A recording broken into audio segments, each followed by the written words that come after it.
The 3 ingredients to winning, part 2. Andrew Pang.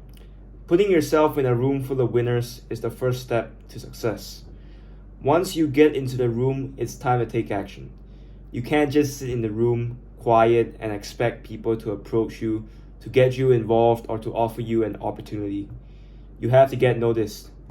The second step of success is to get noticed. Luke, I don't know how to provide value and get noticed! Exclamation mark. This is a comment I often get in my DMs.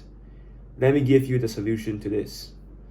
Anytime you want to pass an exam, start a business, or make a trade in the markets, the first thing you need to do is educate yourself and study the elements that will increase your odds of success. You need to study the people in the room the same way you study markets or business models before you jump into them. Why would you show up unprepared? Why would you not do your homework? I remember sitting down with a Swiss entrepreneur who was making about 30 million net profit every single year. Before meeting with him, I found out as much information about him as I could, from scouting his socials to studying what he liked to find similarities and differences, and reviewing his website to get an overview of his accomplishments. When the meeting came, I brought up many of the topics he enjoyed, simply as topics of conversation to increase the likability. He assumed that we were super alike, but in fact, I had studied who he was so that we would quote-unquote click, and so I could get noticed. I brought up a few of his accolades casually during the conversation. He looked at me, smiled, and said, quote-unquote, "You did your homework, didn't you?" I made him feel special.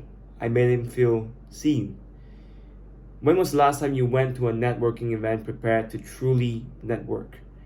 Did you come prepared to be noticed and capture the opportunity? Or did you just leave it up to chance? Most of you are living life like an accident and assume that things will just fall into place. If you leave life to chance the odds of winning the lottery of life, if you leave life to chance the odds of winning the lottery of life are super low. I don't know how you read that, but you need to be intentional. The first secret to winning is to get into the room. The second secret to winning is to be noticed. You need to be effective and precise with your plan to be noticed. You cannot leave it up to chance. There is too much noise and distractions. You need to leave your mark! Exclamation mark. Get positioned, get noticed. Do you hear me? LB. Thank you.